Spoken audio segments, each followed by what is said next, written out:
Hello, and welcome to another episode of Just and Joyful with Kristen Carver Smith. I am your host, Kristen Carver Smith, or KCS, as most folks call me, and I am so excited about today's guest. Welcome, Cece Jones Davis, to the Just and Joyful podcast. Oh my gosh, Kristen, thank you. And I just have to tell you folks that I've known you for years now, and everything that you put your hands to, it turns to gold. And so I'm so proud of you for your podcast, all of the things you're doing in the world, and thank you so much for having me. You are just so kind. I'm so grateful. I'm so, privileged to have had the opportunity to work alongside Cece. And let me tell y'all a little bit about Cece because Cece has done some incredible world changing work, and so world changing that she was, in fact, named a top Changemaker of the Year by Change.org. So Cece is an award-winning faith leader, a public speaker, a human rights advocate, and we both share and we both have in common that we're singer-songwriters. That's right. Yep. Which is, I love that. I know music means so much to you as it does to me. Cece, you are probably best known for your work helping, I say save Julius Jones from death, from execution. And your work in his campaign called Justice for Julius. How did you get involved in that work? And take us back even a little bit further. How did you even get involved in advocacy work? Yeah, for sure. I think advocacy work really came naturally for me because I was raised by an advocate. They wouldn't. My mother would not have called herself an advocate. My grandmother would not have called herself an advocate. But every time you turn around, they are disturbed by somebody's story and they are trying to do something about it. And whoever needs to catch the smoke about it, they were going to bring the smoke, Oh, right? wait, I got to stop you right there because that definition, they heard someone's story and they Yeah, were disturbed about it and had to do something about it. That's the definition of that's right. advocacy. Because I think Yeah, a lot of times, like, advocate, as you're alluding to here, is also, it feels like it's like a relatively new term or even like, title for someone. But what you're talking about is that you have known advocates all your life and you've been surrounded by them. And I think a lot of times when we think of advocacy, we can think it's like this big complicated thing, but what you're describing right here is something that also just feels like so human. yeah, absolutely.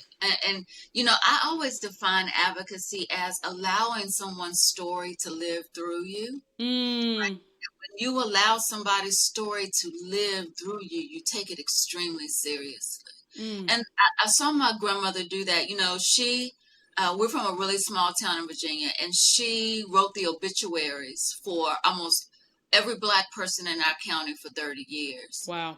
and free of charge. And that was mainly because she could read and write at a time when so many of her peers still Mm, couldn't read or write. yeah. But it was also because she was very eloquent. Mm, She just knew how to write and tell stories. And so her version of advocacy was to lift up those, even though they were not alive, but lift folks up who were maids and janitors.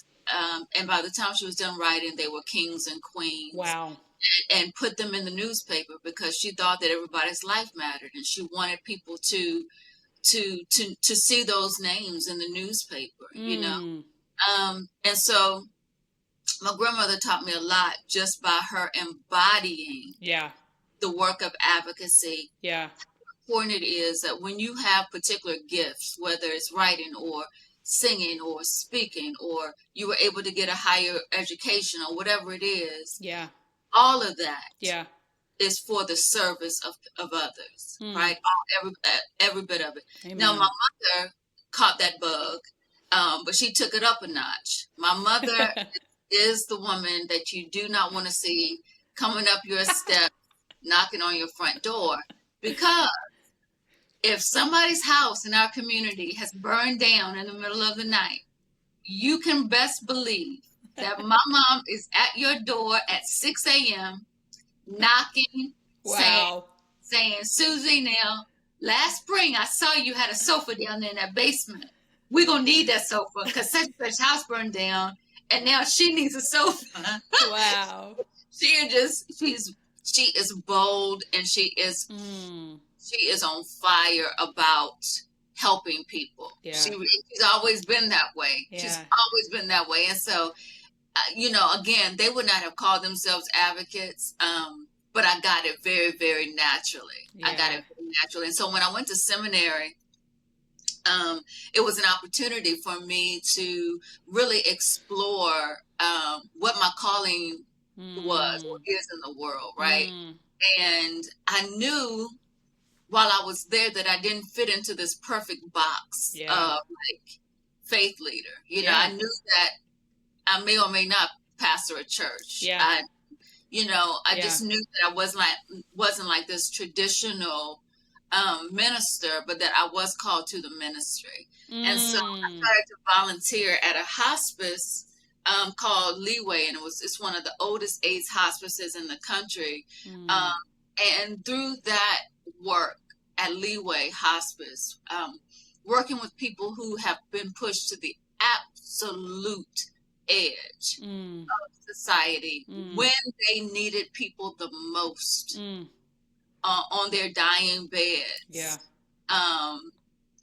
It put a fire in my heart and opened my eyes to so much. Yep.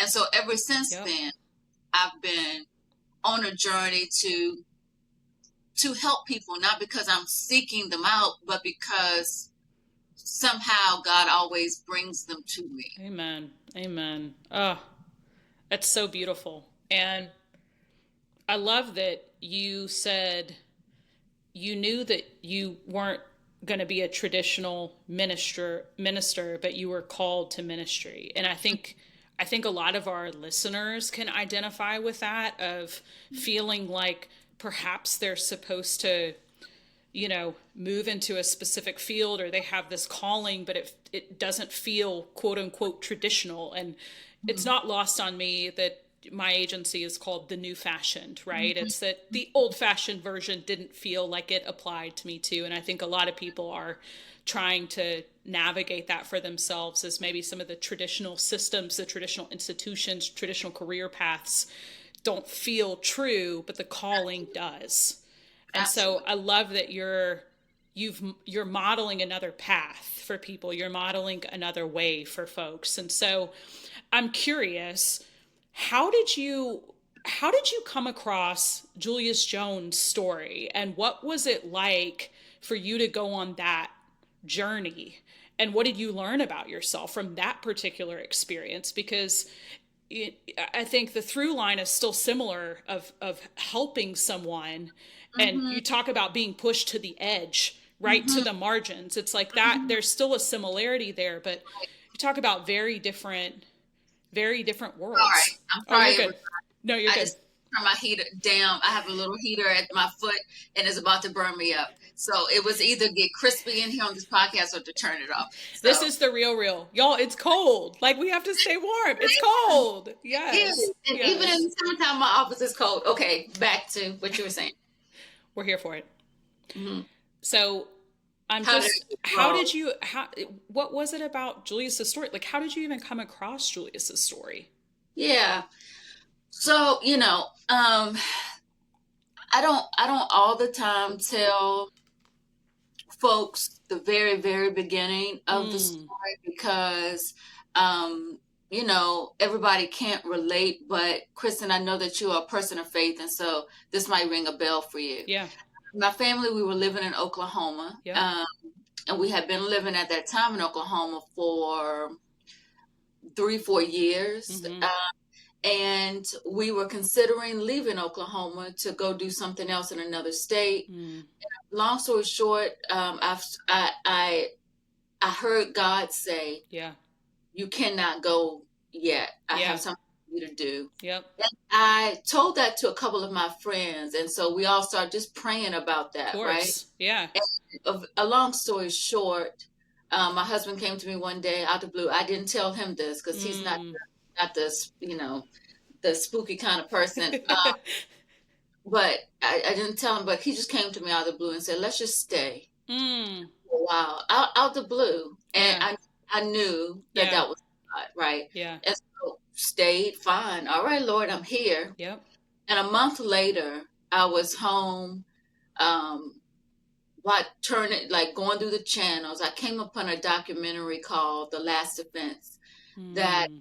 Davis had produced for ABC. And it was about Julius Jones, who was on death row, had been on death row for about 18 years at that Yeah. time, in Oklahoma.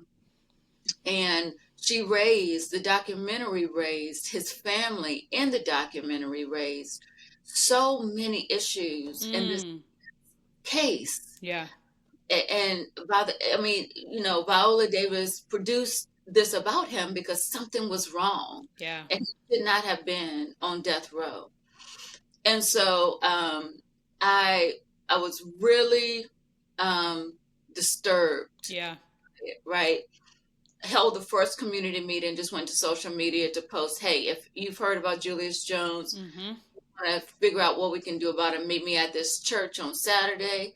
20 to 25 people showed up that day, including his parents and his sister and his brother.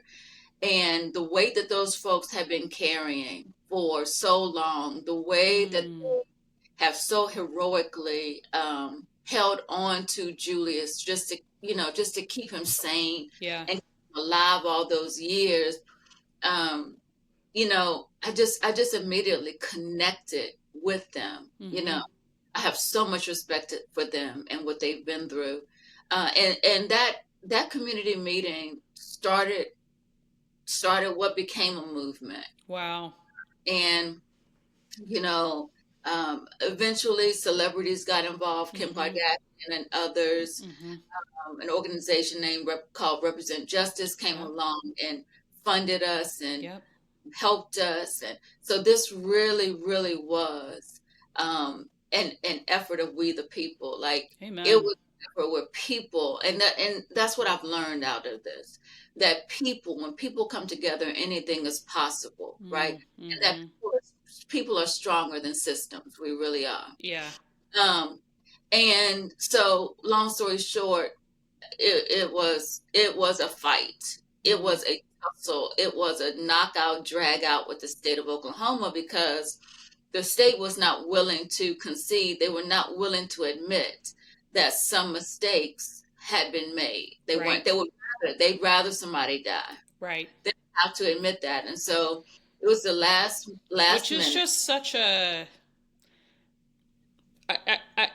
It's not lost on me, right? That Yeah, that also seems to be a challenge that we're facing in this particular moment in time too. That like with that practice, so to speak, of I would rather yeah, I would rather someone else deal with me being wrong yeah. than me admit that I was actually wrong. Accountability and responsibility. It's wild, and even when somebody's life is at stake, it's amazing what human beings are capable of. What I would describe as the depravity of our souls, like Yeah. the condition of our souls. We can get to those kind of places. Yeah. And so, long story short, November 18th, 2021, Julius was scheduled to be executed.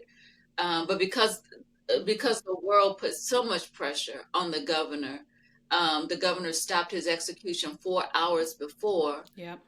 he was scheduled to be strapped down. So that's that story, and Yeah. there's so many stories within that whole thing Yep. that um, but it's a real testament to the power of people. It's a real testament to love. Yes. Um, it's a real testament to God's grace and Yep. faith. And Yep. and I say all the time because it's true. If we didn't have God, we never would have made it. It Mm-hmm. would not have been possible. Yeah. And so, yeah, that's that work. It's so beautiful. And I remember I remember that day well, and remember what it was like to see those headlines come across, and to, in some, to like to take a deep breath in some ways. Mm-hmm. Um, and you said something of that I want to make sure that our listeners heard, of community meeting Mm-hmm. to movement to, and it was a national movement. It was a global movement. It Yeah. was, this touched so many different corners. It touched so many different lives. And I think oftentimes, as a human myself, as for our listeners as well, is that we can, when we see something that disturbs us, as you Mm-hmm. said, that it can feel overwhelming to know where to start, and to Mm-hmm. know what sort of action to take, like what is the first step. And I love that you have this very vivid example for us of, you said, okay, I want to talk about this with people. Like, if you have an interest in talking about it and figuring out what we do about it, let's meet here. Yeah. And I think that's just something, I don't know how much of that we do today, or particularly, I would say, you know I feel like we're seeing that amongst younger generations more too. Mm-hmm. Like, I feel like we're seeing you know more demographics mobilizing perhaps than before, because the consequences of not feel really, really dire. Mm-hmm. But I love that again was like the first place that you started. Mm-hmm. Yeah, what the real deal is that we cannot carry this kind of social weight alone. Mm, It's too heavy and it's impossible. So if I had set out to try to do something for poor Julius Jones and his family, mm, honey, we would not have the story that we have today. yeah, That's for sure. And so, the power really is in community. It yeah. really, and we were not lawyers. There was not one lawyer among us. There Wow. was Y'all not. hear that? Y'all hear that? Because I think, Cece, No, that can be discouraging for people sometimes. Is, I'm not an expert. I don't have I credentials. know. I'm not, I didn't pass the bar. So I how know. could I possibly, like, do anything of meaning? Yeah. Yeah, I know. He had amazing attorneys, but in terms of the advocacy among our, coalition, Yeah. we didn't have lawyers and experts in criminal justice, and we were just people who saw Mm-hmm. this man's story or had heard it before. And his family had been his advocates forever, right? But we were just people who decided, like, we got to do something. Right. And so some Right. of our meetings really turned it, like, some of our meetings were, what are we going to do? Just coming into a room and staring at each other until one action item Yeah. came out of that meeting. Wow. And there were several community meetings Yeah. where the same thing was said over and over and over again, because there was nothing else to say, because these are the facts. There's Cece, nothing this is else. so helpful for listeners, because I think, again, people just go, all right, so you and the coalition are sitting in these rooms, and it's like stroke of genius every single meeting, and you have, the Not even. best possible strategy and idea, and again, everybody's super qualified and super well connected, and No, no, no, no, no, no, no. You just got to have people that have heart. mm, You had to have people that have grit, mm, right? And and have a willingness. yeah, That's all. That's wow, all. And so we would get in these community meetings where we were trying to get more and more people into the coalition, and people were coming, yeah. but we would be saying the same thing over and over again. And sometimes they'd be like, God, this isn't good, God. Like, I'm this same thing over and over again. But you know what? When it was go time, Yeah, nobody had to tell the people in Oklahoma City what was happening, yeah, because everybody had heard the same message over and over and over again. So they were like, "Oh, it's go time." yes, Nobody had to be, brought up to speed on who Julius Jones was. Everybody knew, and yeah, now it's time to fight. yeah. And they knew it, and they got in the game. And see, I think that's also so important because as a publicist, I've seen so many times I'm working with clients where clients will be like, I'm tired of saying the same thing over and over again. Just, I want to be able to say something new and something fresh. And oftentimes I will say that when there's a difference between someone who is interested, and I hate to frame it this way, but I'm going to do it, interested in being a one-hit wonder and Hmm. being known for one specific project, and someone who is like, I'm actually like, I'm trying to pioneer a movement. I'm trying to push the world forward in this way. And oftentimes, right, it's that like repetitive, yes, you're going to be saying some of the same things over and over, so that as you've pointed out, that when the moment comes for other people to be telling that story, for other people to be saying those things, there's not like a ginormous training that has to happen for that. It's organic, and people are bringing their own context and their own heart and their own perspective to it, and That's sharing about the way that it's touched their lives. And so I love, again, that you've said that, because I think, again, for listeners who are going like, sometimes I feel like I'm screaming into a void, or sometimes I feel like, again, I'm not qualified, or gosh, I feel like perhaps I've said this 100 times. right. I really feel like when I'm hearing from you, it's like, keep going, and keep surrounding yourself with the people who, the heart, the grit, the willingness, right? And I'm curious on that note of what the stamina also had to look like, and has to look like, for someone who is engaging in advocacy in the ways perhaps that you're engaging in them. Of what is your what does your care routine look like what are the things that you've learned about how you have to take care of yourself in order to sustain yourself for sometimes a very long fight? Yeah, that's a really, really good question, and I can tell you and be completely honest that I haven't done well with that. Mm, But I am learning, and I'll tell you the things that I'm learning. During the Justice for Julius campaign, I was completely obsessed. My mental health was not good. mm, I didn't know how to detach myself from it. I mean, my all yeah, was right, yeah, and I was not in a healthy state of mind. By the end of, we have been fighting with the governor, the attorney general, the DA who hated our guts. yeah. By the end, I could barely put two sentences together. Like Mm, my mind was just so, and I always see it, envision it as crossing a finish line in a mm, car, in a race car, and all you got is one wheel. You just yeah, barely making it, barely getting over. Everything yeah, else is falling apart, and you just yeah. barely getting over there. And that's how it was for me. Mm, I had some really serious health challenges. I had a bout of cancer during that time. mm, Um, I I had all kind of things, and I will say, because I know it to be true, that it's nothing but God's grace. amen. Yeah, Nothing but God's grace. And God decided that He wanted to use me for that thing. And so He was like, I got to keep this girl alive. Because, yeah. you know what I mean? So I was just covered. That's the bottom line. Okay.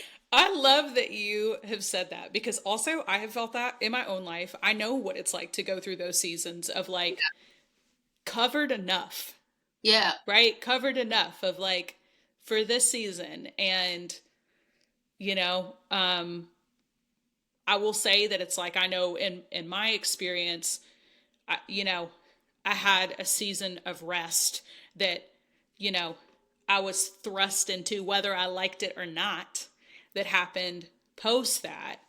But I do think that like our listeners can also identify with that two things can be true, that you can look back at some of these things and go like, okay, if I have to fight this fight in the future, here's how I might Percent. here's how I might train differently. And I also know that I was covered enough, that I had enough energy, that I did exactly what I was supposed to do when I was supposed to do it. No That's right. more, no less. That's right. And for me, I know that I'll never frustrate Grace like that again. Because, So wait, hold on. Say more about that. yeah, again, I really believe that it was only God's grace that Mm, sustained me, because I could have had a heart attack. I could have had a stroke. Mm. I mean, it was some real. I could have had a nervous breakdown. I mean, it's all kind of things that could have happened Yeah. that for God's grace did not happen. Yeah. But I'm not gonna. I've learned from that experience, and so I'm not gonna frustrate God's grace going forward. Mm. I'm gonna operate in a smarter way and Mm. have more wisdom, so that He doesn't have to, so God doesn't have to just chase me around to keep me alive. Um, I Amen. here's what wellness and self care looks like for me. It starts with knowing what you have. I'm gonna use the word again, grace. What do you Mm. have the grace for, and what? Mm. So I know Mm. without a doubt that I don't have the grace again to try to get somebody off death row, to lead Mm. a death penalty campaign for a particular person, Yeah. right? And there's been so many people who have reached out, but Asking. I know that that was my assignment, Mm-hmm. and that is not my assignment anymore. What Mm. I do is support, offer guidance Mm-hmm. to whoever else is graced Yep. to do to do those cases. But I can the way that I lean in now is advising people on campaigns Yeah. and fighting against the death penalty Yeah. in terms of its policy on a Yeah. state and a federal level, Yep. right? That's my offering now. Mm.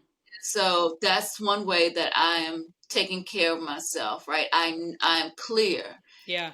and you have to really get your ego in check, because after something like that, everybody is grabbing at you to do the very same thing. Mm. It's so good. And, It's so yeah, good. And I also like the way that you're giving our listeners and viewers permission to also like to set boundaries. You don't yeah, have to do that work every time. And I think that was I love that, like, you knew this is my assignment in this particular season.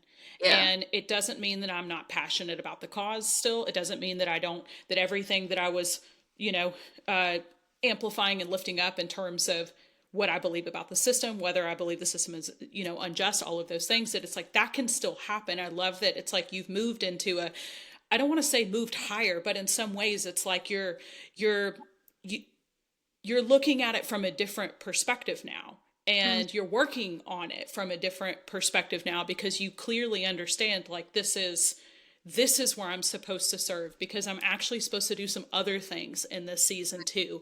And it doesn't, I'm not going to have the same bandwidth if I do that for every single person. And some individuals and some organizations, that might be the assignment for many, many seasons, but for you, you yeah, knew that it was for but a time, yeah. right? It was a one and done.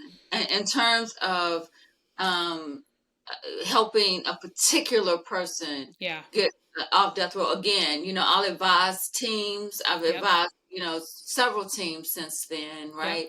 And some of those campaigns have been successful and some of them have not.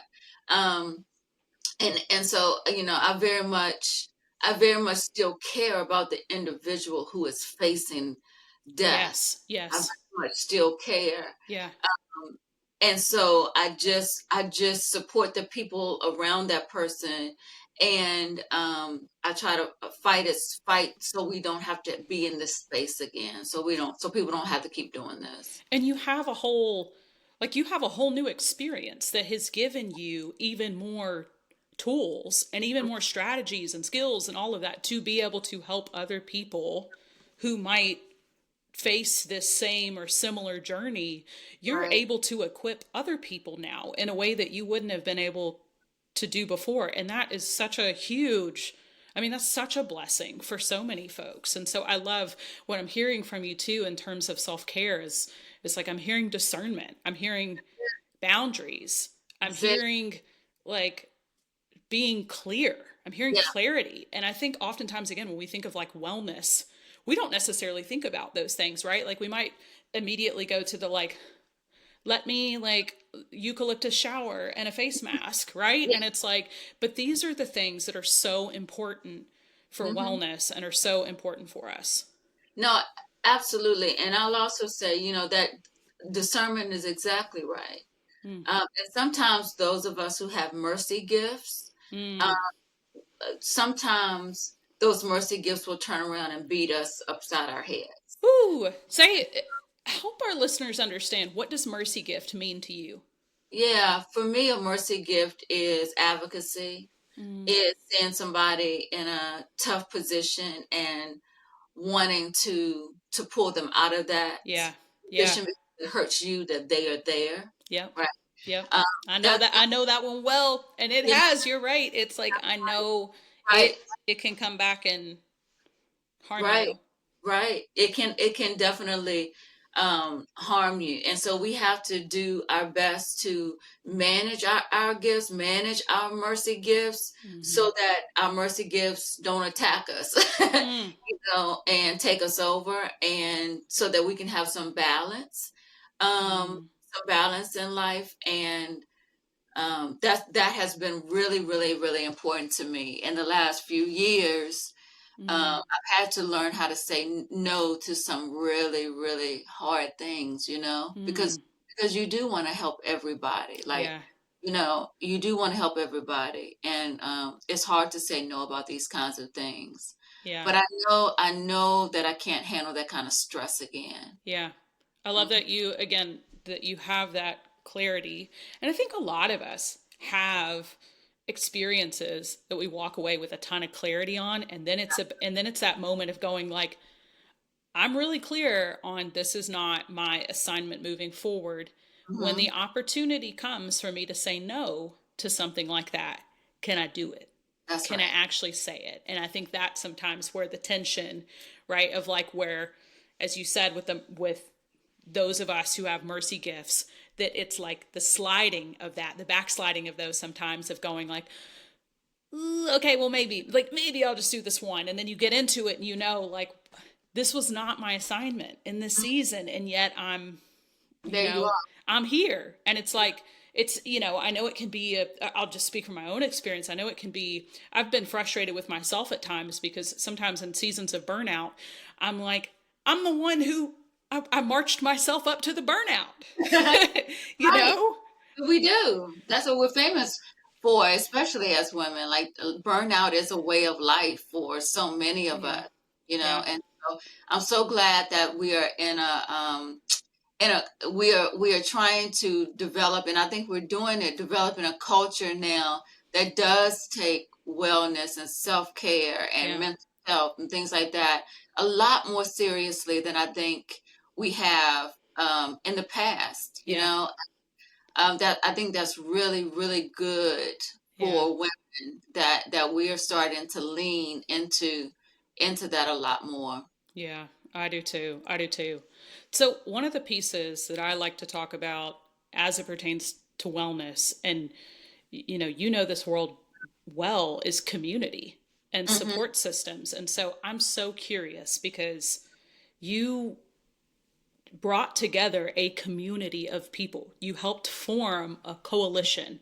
That Hmm. is not the same thing, though, as community in terms of friends and people who, That's right. perhaps is your people who are your sounding board, or, so I'm just curious, like, how did you distinguish from like, I am the community leader, and also like, community is still important for my own well being?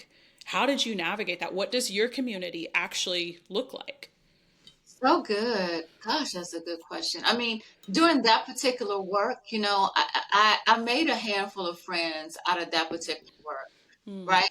Um, but the thing about me, and I'll be honest about this, is that I struggle. I can be transactional. That's not a Yeah. problem for me. Yeah. If I have a mission, Mm-hmm. I'm really not concerned going to the bar or going to get an appetizer. Like, I'm not. What do we come here to do? Yes. You know There's what I an mean? agenda, there's a point. There is a point, and that's all, right? Yeah. And so I made some really good friends and lasting relationships out of that work, but that's not what I was looking for out of that Mm, work. Mm-hmm. And that's not what I, that's not, yeah, it just wasn't what I was looking for, right? Mm-hmm. My community was my family. Mm-hmm.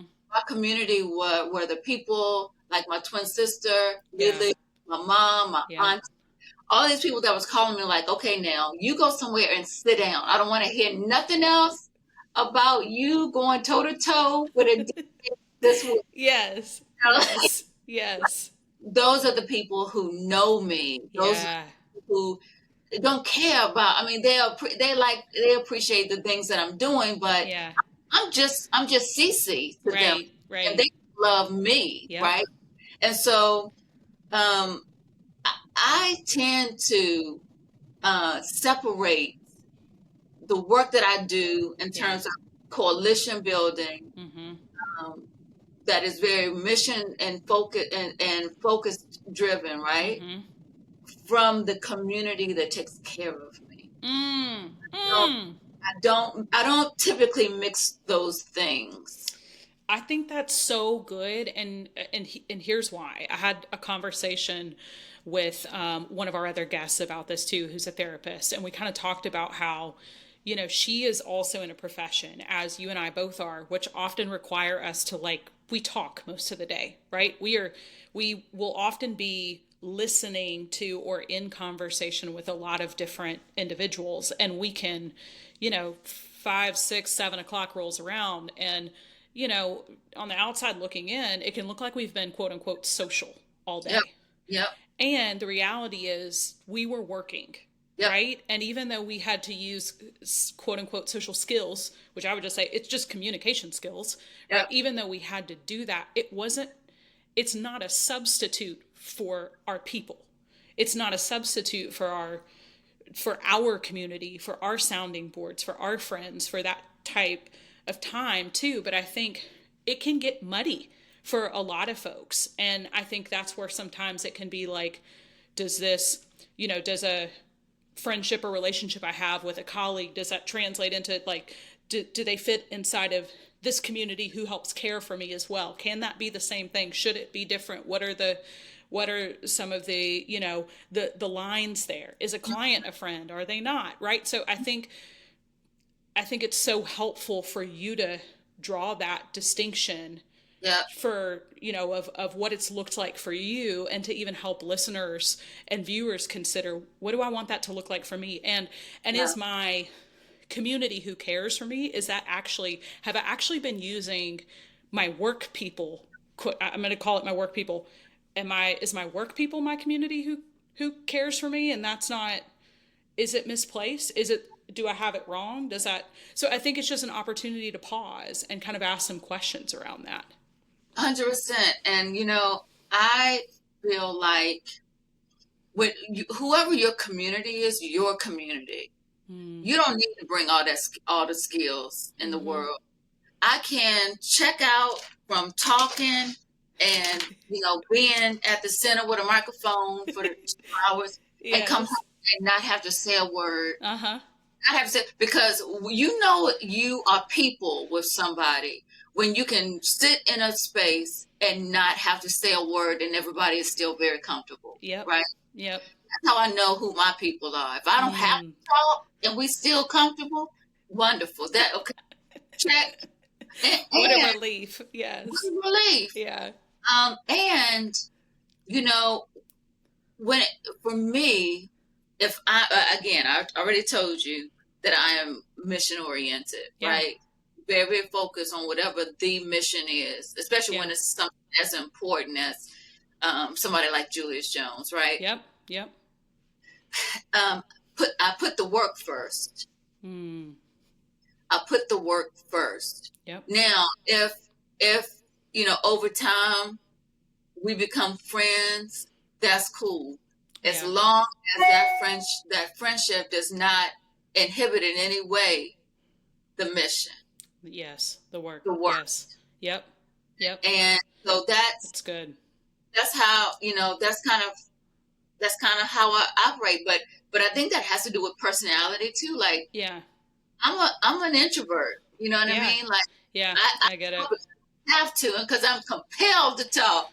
But you know, I just so on a relate. yeah, just on a regular Tuesday, sitting here in my office, I'm not itching to, to be somewhere and talking and in a crowd, and Invisible. Yeah, yeah, yeah. not like that's not what I'm looking for, right? Yeah. So I think it has a lot to do with personality as well. Yeah. Oh, it's so good. It's so good. So, Cece, as we get ready to wrap up here, for those who are listening who are interested in getting more involved with whether it's community work, whether it's coalition building, whether it's advocacy work, and again, whether it's they're just starting out on that journey, they've been in it for years, decades even, what's some of the wisdom and advice that you have for them? Um, take care of yourself. Mm, Don't die out here trying to save the world. mm, Don't you let your blood pressure get out of control trying to mm, save the world. Don't have a heart attack yeah. trying to save the world. You matter too. Mm, A lot of times, advocates, we don't remember that mm, we matter too. yep.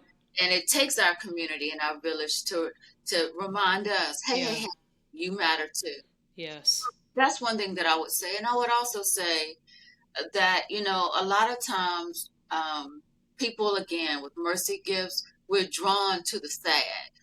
We're Mm, to uh, mm, the thing that is hard, that is tough to look at, that is tough to know, yeah. and we lean in. We Yeah. want to know any and everything about that sad, sad thing, I'm right? only laughing because I'm like, it's true. And I know that, like, so many of us, myself absolutely included, will go down all the rabbit holes with All that. of it. I want to know why this child doesn't have, how this child is starving. I want to know it all. I want Yep. to know back 2 generations how this child got to where they are. And with the internet, it's like with where we're at in terms of how much insight, although I have strong feelings about how much is like, yes, we have a lot of insight, and also there's such a lack of transparency in so many things too, but it's like we have the ability to go down endless rabbit holes with 100%. this. And let me say this, there's a balance. There's a balance because, I do think that we have a really important responsibility not to look away. Yeah.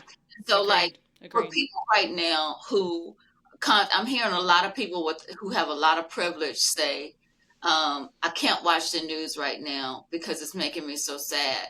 I would say, okay, don't watch the news 3 days out of a week, Yeah. but watch it the other time. Don't be Yeah. on social media all day.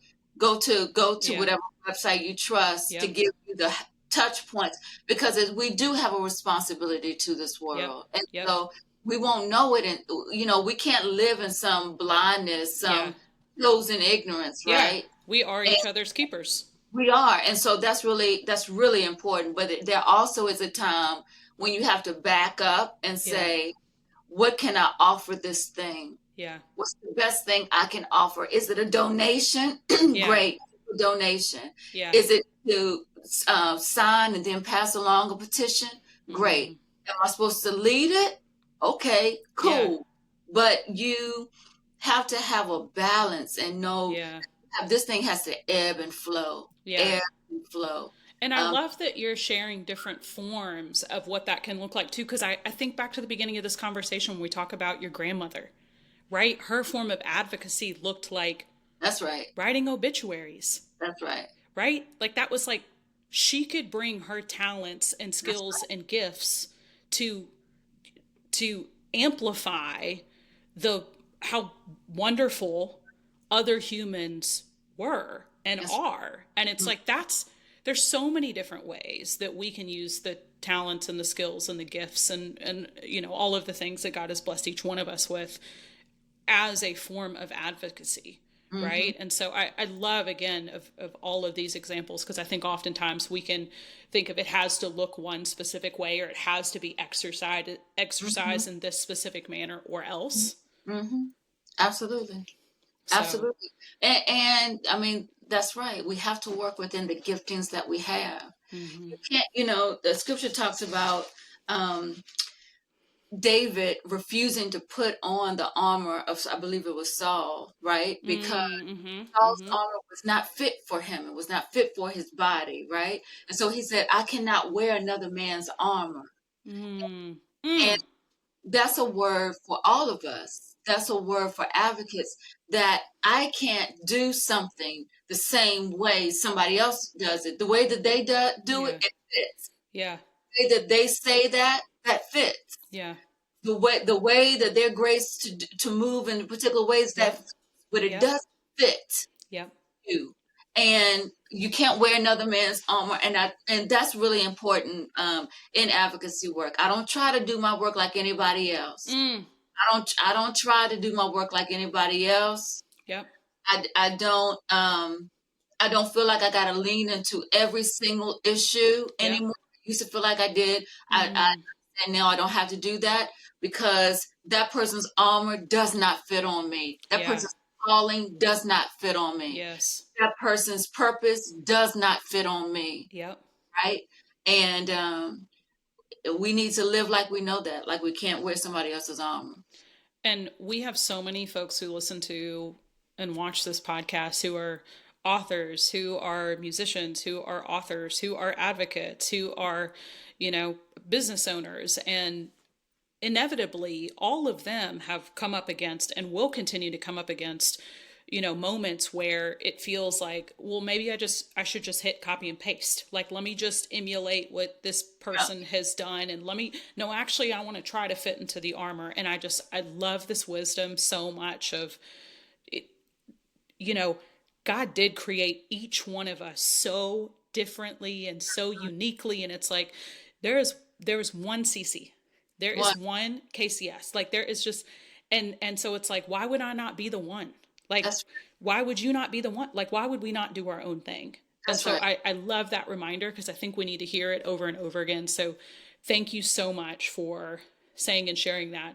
I've got one last question for you before we kind of go into a couple fun ones. What does it look like for you to weave joy into your work? Is that always even possible? Because I know that you touch some heavy and hard places. hmm And so what does that look like for you? It's not. I haven't found it to always be Mm. possible, but I sure do try. Mm. What I know about joy for me is that I've got to be extremely intentional, Yeah. because the way that I'm wired, I am wired to move toward the hard thing. I'm Mm-hmm. not wired to want to live in joy all the time. Like Yeah. I love people who are like that, but I'm not like that, Yeah. right? I'm wired toward the hard, and so Mm. I have to be really, really intentional, and that's really important for my mental health, because it reminds me that the world isn't just dark; it's light too, you Amen. know, Yep. and that the world isn't just bad; it's good too, Yeah. and that the moment isn't just ugly; it's beautiful as well. Yeah. And I need that joy Yeah. to regain strength and perspective and Mm-hmm. clarity, and to feed just my human nature, because Yeah. it reminds me that human beings are limited creatures. Mm-hmm. We can hold but so much, Yeah. and then we have to let it go, and we have to let some light in, right? Yes. That's that's Yes. that's just the way that it is. So, and I come from Mm-hmm.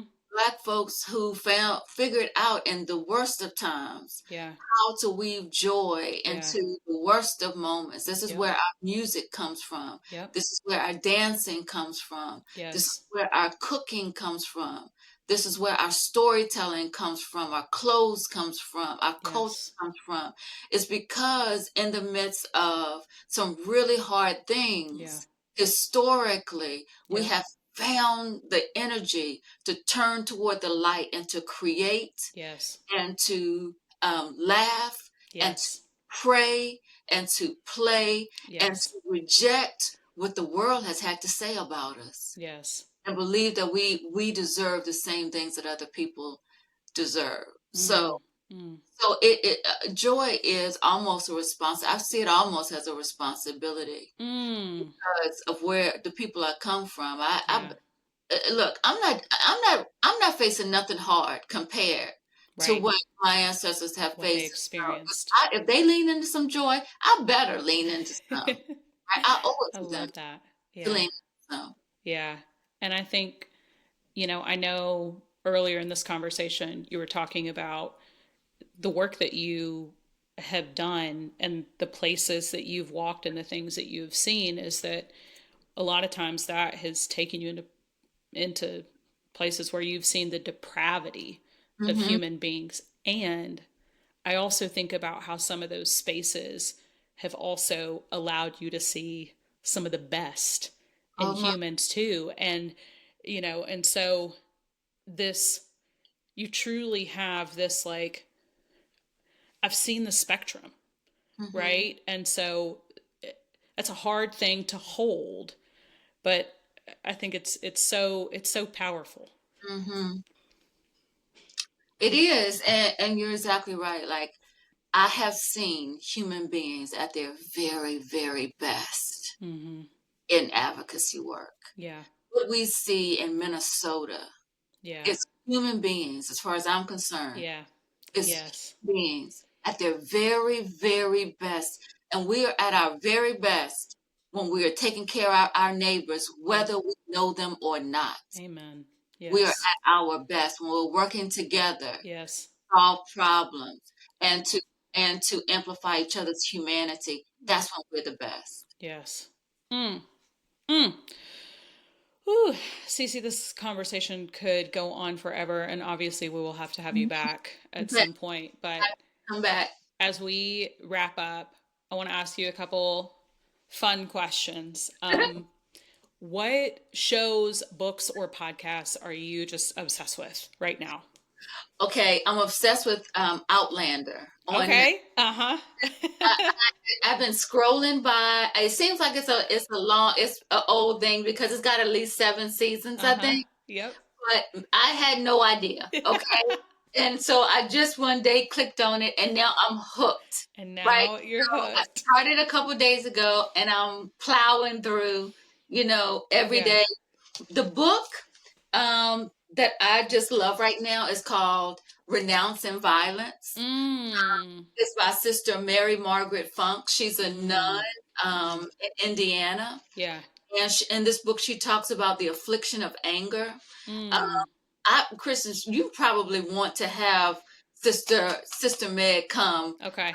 talk to your folks because this lady I'll is a just send them this episode and say, so Cece said you got to come on. That's right. This lady is 82 years old, Wow. has been praying for the whole world for the last 50 some years, and has out of that come up with this book and several others. But she talks Wow. about the affliction of anger, which I think we all have right now. All of us were Woo. so angry. Yeah. And so it's really blessing me. And Yeah.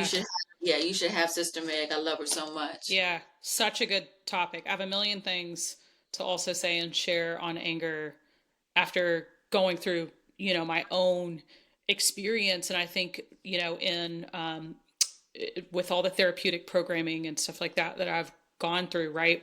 A big core of it is the feeling wheel, right? That's And right. looking at our sort of 6 core emotions and anger being part of that. And I think oftentimes we're not taught that anger, one, is an emotion that is going to come up, and what it's trying to tell us, what we do with that, how we channel that into things, how we harness that into something that's positive and helpful. So I love this.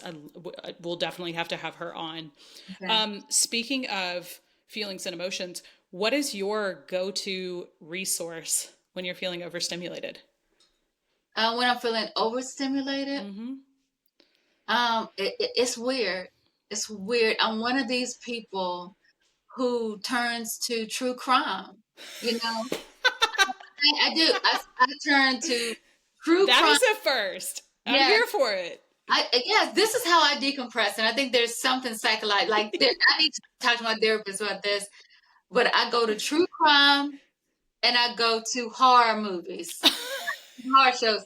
That is how I come down. I'll be in the kitchen, like just cooking the food, and you'll hear ah! like in these hard shows, and I'm just, I'm just as calm as I can be, just taking it all in. Really, that's how in some ways, that's oftentimes how I come down from a hard day. I'm laughing because that would be so activating for my nervous system, but I love that it's like, actually that's helpful for you. Oh, brings me right on down. And see, this is why I'm like, it's important that we all understand. It's like each one of us has different things that help regulate us. And it's so important for us to know that about ourselves and take time to know that about ourselves. So, okay, Cece, you're a justice champion. Who is the justice champion or advocate that you're always hitting repost on? Oh my gosh. You know what? I don't have just one. Okay. I'm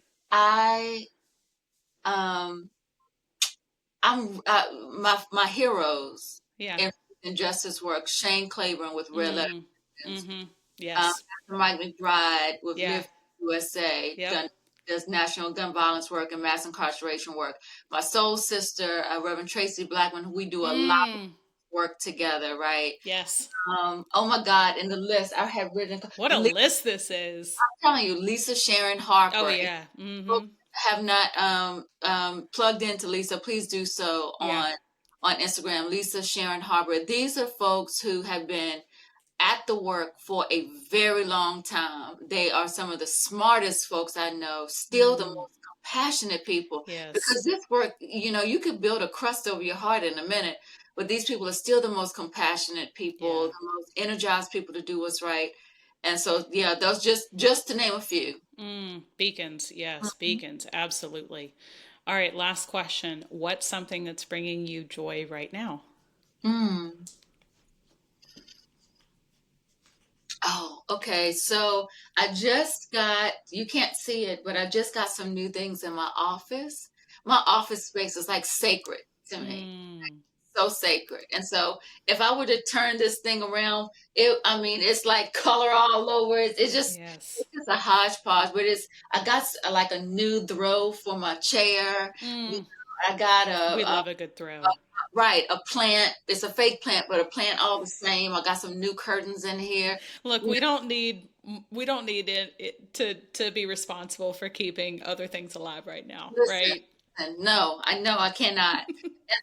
and so those kind of little things just bring me so much joy. I love that. Well, Cece, we are so blessed to have had you on today. I know this episode is going to be so helpful for so many folks. So thank you so much for joining us. Yes. Kristen, listeners, thank you for having me. Thank you. You're my girl. Thank you for doing this.